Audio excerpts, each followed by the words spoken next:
बहुत बहुत शुक्रिया यहाँ मुझे बुलाने के लिए।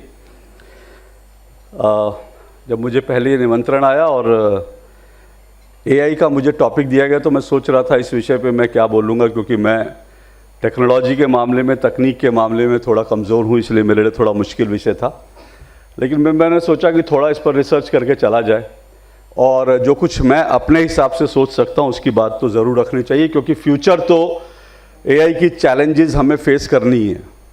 जब जो चैलेंजेस फेस करनी है उसके बारे में हमको जितना ज़्यादा हम उसकी तैयारी करें, जितना ज़्यादा उसके बारे में जान सके उतना बेहतर है।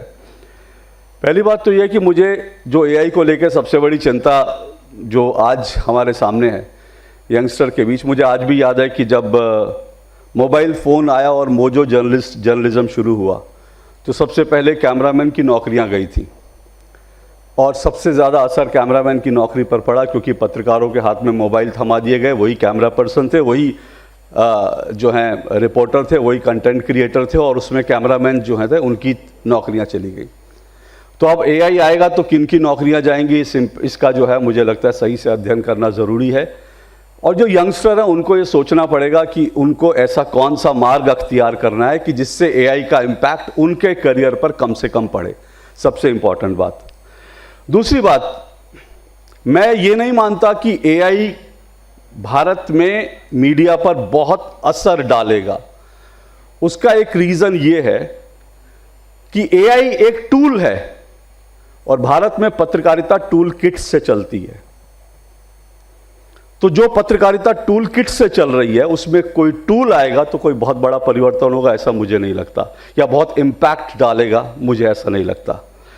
क्योंकि देखिए, एक रिपोर्टर है, वो अपने सोर्स के साथ जो है पत्रकारिता करता है। उसके सोर्स, बहुत सारे सोर्स ऐसे होते हैं जो डिस्क्लोज नहीं होते, तो वो उन अनडिस्क्लोज जो उसके सोर्सेज होते हैं वो उसकी ताकत होते हैं।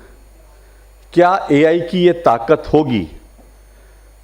मुझे नहीं लगता कि रिपोर्टिंग के फील्ड में या कोई रिपोर्ट्स जो एक रिपोर्टर ग्राउंड से लाता है, जिसमें इमोशन होता है, जिसमें फैक्ट्स होते हैं, जिसमें तमाम तरह के पहलू होते हैं, वो सब एक इंसान कर सकता है। मुझे नहीं लगता कि वो एआई जो है उस तरह की चीज़ कर पाएगा। अब देखिए, मैं ये सोच रहा था कि चलो एआई को लेकर के पिछले दिनों कई तरह के प्रयोग हुए थे। लोगों ने एआई अभी, क्योंकि ये एक ऐसा इंस्ट्रूमेंट है, एक ऐसा टूल है जो अभी डेवलप हो रहा है, तो इसको लेकर अभी हम बहुत नहीं कह सकते, लेकिन जितना लोगों ने इसको जब पड़ताल की, इसको देखा, इस पर गए, तो एक बड़ा अच्छा सा उदाहरण है। किसी व्यक्ति ने डाला, एआई पर डाला जानकारी लेने के लिए, उन्होंने कहा मोहम्मद साहब पर कोई चुटकुला सुनाइए, तो एआई ने कहा कि सॉरी, वो ऐसा नहीं कर सकते, क्योंकि किसी की धर्म की जो है धार्मिक भावनाओं का ख्याल रखना चाहिए। फिर उसने पूछा अच्छा जीसस क्राइस्ट पे कोई चुटकुला सुनाइए, तो एआई का दोबारा रिप्लाई आता है कि सॉरी, किसी की धार्मिक भावनाओं को आहत नहीं करना चाहिए। लेकिन जब उस व्यक्ति ने पूछा भगवान राम पर एक चुटकुला सुनाइए, तो तुरंत एक चुटकुला आ गया था। और जब एआई से उस व्यक्ति ने कहा कि आप मेरी धार्मिक भावनाओं पर चोट पहुंचा रहे, तो एआई ने सॉरी कहा, क्योंकि उसको मालूम नहीं था, या जो भी रीज़न है। देखिए, एआई क्या करेगा, जो आपके पास कंटेंट ऑलरेडी है वो उसी को रीजनरेट करके आपको देगा। तो आप अगर, जैसे आज हम गूगल पे करते हैं, ठीक है, रिसर्च करने के लिए, ठीक है, आपको एक दो पॉइंट मिल गए, लेकिन इससे ज़्यादा एआई क्या करेगा। अब जैसे आज ही मैं सोच रहा था, तो मुझे लगा कि चलिए बांग्लादेश में जो हिंदुओं के ऊपर अत्याचार हो रहा है, एक बार देखा जाए कि एआई क्या कहता है। मैंने 4 दिन पहले जब सर्च करना शुरू किया था एआई पर, तो बांग्लादेश में जो 1971 की वॉर हुई थी, एआई ने सारी वो जो इन्फॉर्मेशन मेरे सामने जो है उगल दी कि 71 में क्या हुआ था, क्या नहीं हुआ था। आज मैंने दोबारा सोचा कि चलिए मैं दोबारा कोशिश करता हूं। मैंने आज दोबारा जब एआई पे गया और मैंने डाला कि एट्रोसिटीज ऑन हिंदूज इन बांग्लादेश 2024, जवाब आता है सॉरी, नो इंफॉर्मेशन अवेलेबल। अब आप सोचिए कि जिस बांग्लादेश में हिंदुओं को हिंदू होने के कारण मारा जा रहा है, जिस बांग्लादेश में आए दिन रोज खबर आ रही है हिंदू महिलाओं का बलात्कार हो रहा है, हिंदुओं के साथ अत्याचार हो रहा है, एआई को मालूम ही नहीं कि बांग्लादेश में हिंदुओं पर क्या हो रहा है। सॉरी, उसने सिंपल सा शब्द इस्तेमाल किया। तो क्या वो एआई, क्योंकि है क्या, हम सब जानते हैं, मैंने टूल किट की बात की, हमारे यहाँ पत्रकारिता टूल किट से होती है। टूल किट से कैसे होती है, हम लोग एजेंडा, मतलब सॉरी, लेकिन हर एक का एजेंडा होता है, हम समझते हैं। हमारे यहाँ पत्रकारिता में कितना एजेंडा होता है, ये मैं इस डिबेट में नहीं जाऊँगा, ये अपने आप में एक अलग विषय हो सकता है और सबकी अपनी अपनी राय हो सकती है। और क्योंकि सभी सम्मानित पत्रकार हैं, सभी सम्मानित इस फील्ड के लोग हैं, तो सबकी भावनाओं का सम्मान होना चाहिए, सबके अपने अनुभव होंगे, सबकी अपनी जो हैं अपने अपने सबकी थॉट्स होंगी। लेकिन हम जानते हैं कि पत्रकारिता भारत में एजेंडे पर भी चलती है, बहुत बहुत लार्जर पैमाने पर हम एजेंडा पत्रकारिता देखते हैं। इसीलिए मैंने कहा टूल किट पे चलती है। अगर एक व्यक्ति ने तय किया कि अच्छा इस तरह की हिंडनबर्ग पे ये खबर करनी है, तो हिंडनबर्ग पे उसी तरह की। अगर संपादक ने तय किया कि हिंडनबर्ग पे हम इस टिल्ट के साथ खबर देंगे, तो वो उसी टिल्ट के साथ खबर होगी। और अगर एक समूह ने तय कर लिया कि हिंडनबर्ग पे इस तरह की रिपोर्टिंग होनी है, तो उसी तरह की रिपोर्टिंग होगी, तो वो टूल किट रिपोर्टिंग होती है। तो उसमें टूल तो बेकार हो जाएगा, क्योंकि टूल वही इंफॉर्मेशन देगा जो जनरली अवेलेबल इंफॉर्मेशन है। इसलिए मैंने कहा, मैं नहीं मानता कि एआई जो है भारत में रिप्लेस कर सकता है। और एआई क्या, मैं मानता हूं कि किसी भी उसको ह्यूमन बीइंग को रिप्लेस करने की कोई दुनिया में कोई चीज़ नहीं है। हम आज के 15 साल पहले सुनते थे रोबोट्स आएंगे और हम सबको जो है रोबोटिक वो चीज़ें, ठीक है आज सर्जरी हो रही है रोबोटिक, उससे युद्ध के लिए तैयार किए जा रहे हैं नए रोबोट। लेकिन पत्रकारिता जो है वो एक ऐसा पेशा है जिसमें आपको फैक्ट्स भी देखने हैं। फैक्ट्स तो हैं, फैक्ट्स तो मिल जाएंगे एआई पर, लेकिन आपको अगर किसी गरीब का झोपड़ा टूटता है तो आपको उस गरीब के इमोशन जो है, उसके लिए उस झोपड़े की कीमत क्या थी। तो एक झोपड़ा टूटा, एआई के लिए एक झोपड़ा हो सकता है, एक मकान हो सकता है, और उस मकान की कीमत जो है हो सकता है 50,000 हो। लेकिन उस गरीब आदमी के लिए उस मकान की कीमत जो है सिर्फ 50,000 से नहीं है। उस गरीब आदमी के लिए उसको जो है हर मौसम में बारिश सर्दी गर्मी से बचाने का उसका घर था। तो मकान और घर में जो फर्क होता है वो क्या एआई कर सकता है?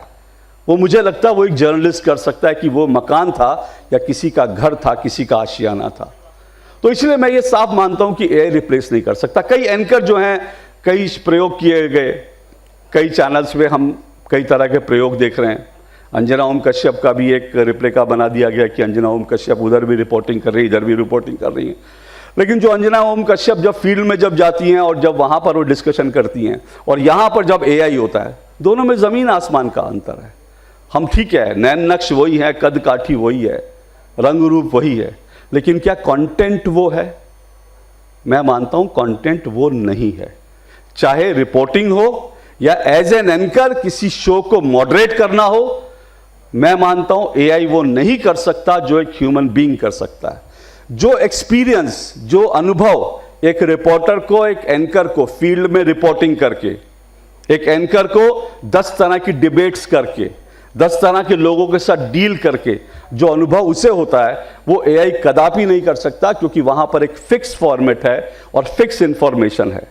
वहां पर आप इंफॉर्मेशन को, और दूसरी बड़ी चुनौती जो मुझे ये भी लगता है कि ये भी चुनौती है, क्योंकि हमारे यहाँ जिस तरह की फेक न्यूज़ हैं, और उस फेक न्यूज़ को आइडेंटिफाई करने के लिए एआई कितना तैयार है मैं नहीं जानता। मुझे लगता है जो लोग इस फील्ड के माहिर हैं, जो टेक्नोलॉजी को समझते हैं, वो इसको मुझे लगता है बेहतर तरीके से बता पाएंगे।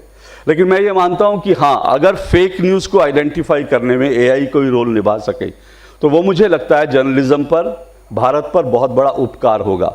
फेक नैरेटिव्स तो नहीं कर पाएगा एआई, क्योंकि मैं मानता हूं कि फेक न्यूज़ अलग होती है, फेक नैरेटिव्स अलग होती हैं, और इसीलिए मैं पिछले कुछ सालों से लगातार फेक नैरेटिव्स पे काम कर रहा हूं। मेरी पुस्तक भी अभी आई थी, Modi versus Khan market gang, जो फेक नैरेटिव्स पर थी, फेक न्यूज़ पर नहीं थी। तो मुझे लगता है फेक न्यूज़ और फेक नैरेटिव्स, तो नैरेटिव्स को तो पकड़ना बड़ा मुश्किल होता है, बिकॉज नैरेटिव जो है वो टूल किट से जनरेट होता है। लेकिन हाँ, अगर एआई फेक न्यूज़ को आइडेंटिफाई कर सकता है, फेक न्यूज़ को पकड़ सकता है, तो वो मुझे लगता है कि वो हमारे ऊपर उपकार होगा, क्योंकि ऐसी बहुत सारी फेक न्यूज़ जो हैं वो जनरेट हो रही हैं लगातार, वो हमारा नुकसान कर रही हैं। तो एआई इतना करे तो ठीक है, और मैं आपसे यही कहूँगा कि एआई पर भरोसा करके अभी मत चलिए। उसके पास वो इन्फॉर्मेशन नहीं है जो एक सीनियर एंकर के पास है, उसके पास वो अनुभव नहीं है जो एक रिपोर्टर के पास है, उसके पास वो सोर्सेज नहीं है जो फील्ड में काम करके पसीना बहाकर जान जोखिम में डालकर जो फील्ड में उतरा उसके पास है। मेरे लिए आज विषय के अनुरूप में इतना ही। बहुत बहुत शुक्रिया, आभार, आपने मुझे बुलाया, अवसर दिया। Thank you so much.